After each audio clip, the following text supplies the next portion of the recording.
जगन्नाथ मु राजेश आज गोटे नुआ भिडियो आज आम गोटे यूनिक लोकेशन को आम विजिट करुचे जोटा कि आपण मैंने टाइटल देखी जानी सारे।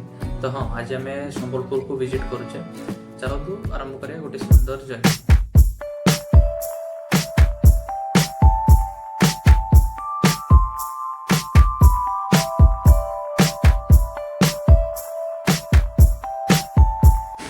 स्टेशन को जीवा बेलू को रास्तार गला बेलू को किछ समय बहुत जोर वर्षा होता से आम रोड साइड किछ समय ठिया जाइलु आ ये हूँ तारी दृश्य। तो वर्षा छाड़िया पर नेक्स्ट आमर भुवनेश्वर स्टेशन जोटा कि मास्टर कैंटीन आम से पहुँची जाइलु आ नेक्स्ट आम सांग मानू अपेक्षा करूँ। तो एबेटू स्टार्ट होची आमर जर्नी आ मो सांगे अच्छा किए अविनाश ये हूँ पुलक ये कान्ना ये आमर सोमू।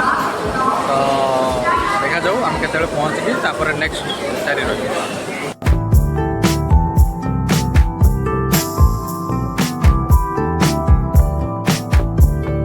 यहाँ मुझे बहुत दिन पर एक्चुअली ट्रावेल करी माने ट्रेन में आगुरी करी किंतु बहुत दिन तले करी बहुत दिन का करनी बहुत दिन पर जेहेतु आटा मो गोटे बढ़िया जर्नी हम तो देखा।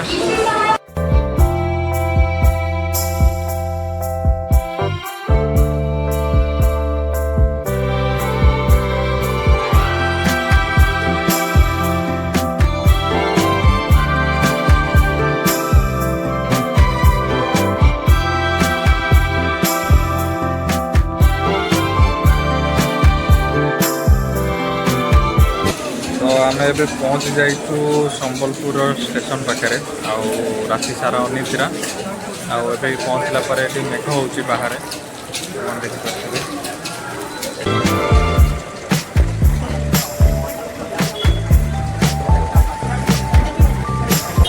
तो ये प्लान अच्छे आम रूम को जीवार देन रूम को जाइए देन तापर आम बाहर को बुलायापी।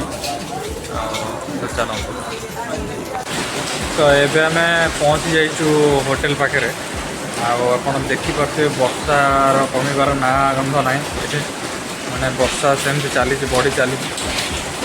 तो कौन हो आज आमर ट्रिप मुझे जानी समस्ते कन्फ्यूज अच्छु कौन करूँ केमती आज जीवु बुलिया।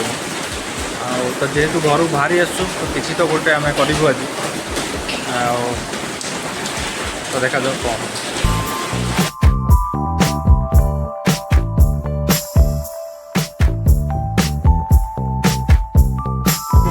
तो आम ए होटेल चेकआउट होगी बाहरी चलचु फास्ट डेस्टिनेशन को आमती मेघ भी हो जोरे आपर भी आम बाहरीचु आमर फास्ट डेस्टिनेशन हूँ हुमा। तो चलतु देखा केमती अच्छी से डेस्टिनेशन टा मु भी केबे आसीनी ये भी फास्ट टाइम आसुची चलतु।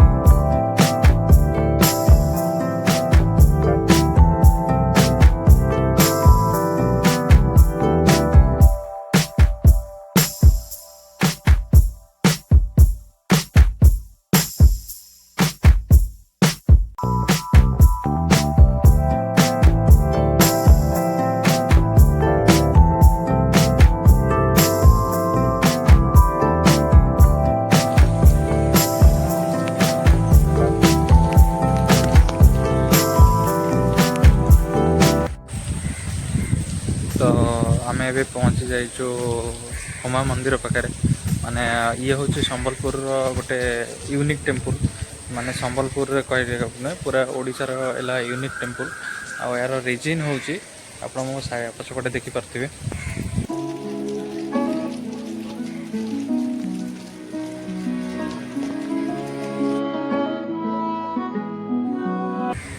मंदिर माने नॉर्मल मंदिर ठारू मंदिर टिके माने तेढ़ा होगी अच्छी यार रिजिन भी आज पर्यटन जना पड़ना यहाँ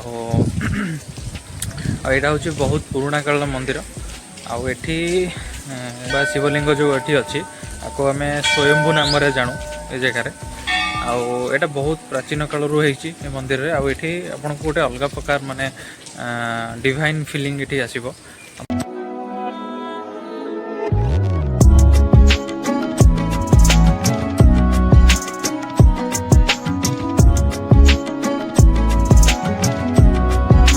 ये मंदिर को आपड़ ये जिते माने भूमिकंप हो गला बन्या होगला जेकोसी एटी माने नेचुरल डिजास्टर हो गला ये सबू हेले भी मंदिर यही अवस्था रोचे माने यार कौन भी प्राकृतिक जंतुक इफेक्ट आपर पड़ूना। तो यहाँ हूँ ये जगार गोटे बड़ सिक्रेट बा गोटे बड़ मिस्ट्री।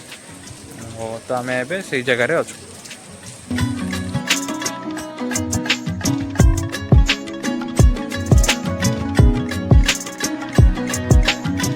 ये मंदिर सबुठ बेस्ट पार्ट है आप मो पचार देखिपे यहाँ हूँ ये माने महानदी जोटा लगी रही है महानदी कूल एक्चुअली मंदिरटे आटा महानदी देखिपे वर्षा दिन में केमती बन्या पानी आसला एଠିकार सिचुएसन के अवस्था को पलि आसटा हूँ मंदिर बेस्ट पार्ट। आपड़ जदि बुलिया आसिक आसिक आप महानदी जो पानी जाइए को देखिकी ये जापर माछ मानक भी खाया को दि जाए आ मे भी ये मत देखा जाऊनी सेमती किसी मे भी वर्षा पाग सकाशे न थी पारती। तो ये जगार यहाँ बेस्ट पार्ट।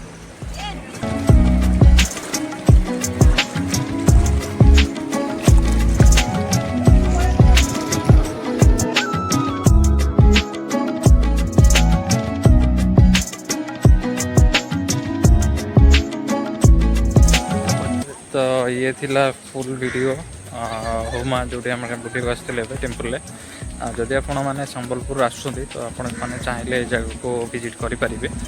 बहुत बढ़िया जगह माने आमको तो बहुत बढ़िया लगे जगार बुलिकी आठिकार परिवेश आठिकार ये सब देखिपे आप तो से सब को आम एंजॉय कलु आबे नेक्स्ट डेस्टिनेशन को चलू। तो चल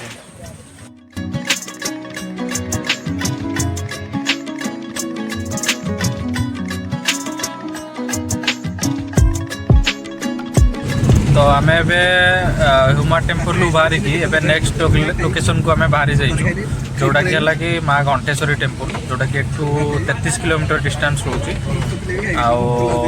तो से जगटा भी इपरिक आम जोटा नेक्स्ट बुली तो चलते से देखा केमती आम एक्सपीरियंस रोचे। तो चल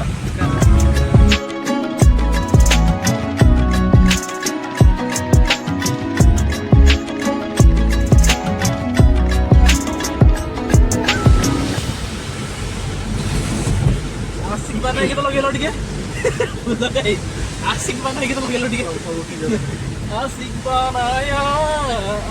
बनाया अपने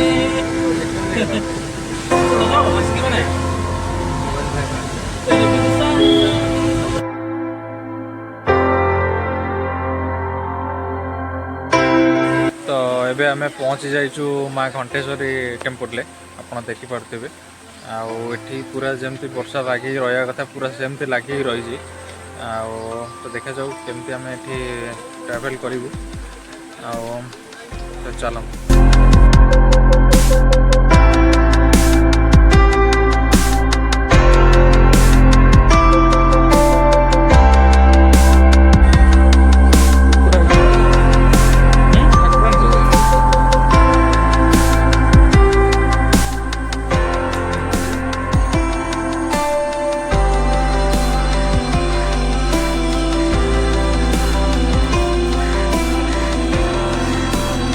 तो ये हूँ माँ घंटेश्वरी टेम्पल आर मीनिंग है कि जोटा कि आम घंटेश्वरी टेम्पल जोटा माँ को आम गॉडेस ऑफ बेल्स बोली कह जाए कहीं ये आप देखिए सब जगार बेल अच्छी माने घंटी अच्छी या पछारे रिजिन भी अच्छी माने रिजिन एमती कि माने प्रत्येक घंटी आप जो देखुंत जेकोसी आप माने माँ भक्त से माँ जे विश जहाँ भी विश जो पूरण हुए से मंदिर को गोटे घंटी एमती दिखती जहाँकि आप जापारे जे ये आपंकर विश माने जहाँ भी करा केते जल्दी कम करुच्ची तो यहाँ हूँ तार रिजिन।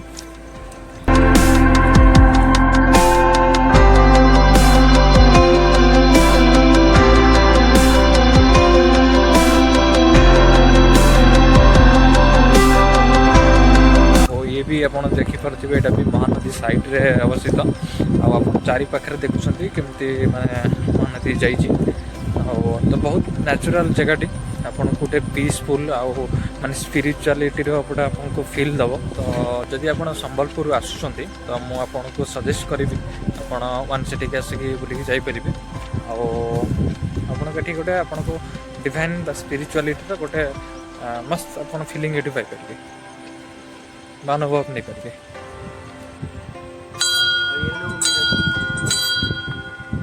क्या क्या और ये जदि आप संबलपुर जदि के आसिक विजिट करूँ तो बेस्ट टाइम है नवरात्रि कि दुर्गा पूजा हो जाऊँ जो से टाइम नाइदर आप मंगलवार नाइदर शुक्रवार ठीक आप विजिट कर।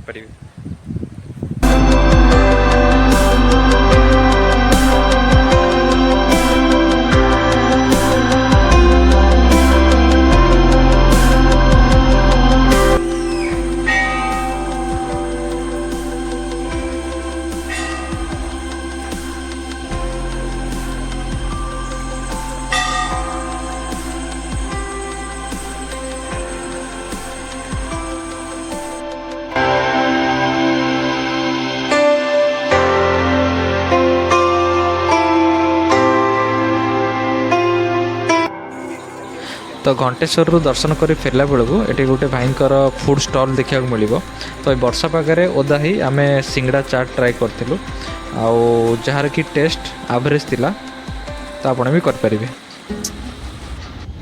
देन आम घंटेश्वर माँ को दर्शन करी आमर नेक्स्ट डेस्टिनेशन 3 नंबर डेस्टिनेशन जोटा कि आम हीराकुद डैम आम से बाहरी जाइए।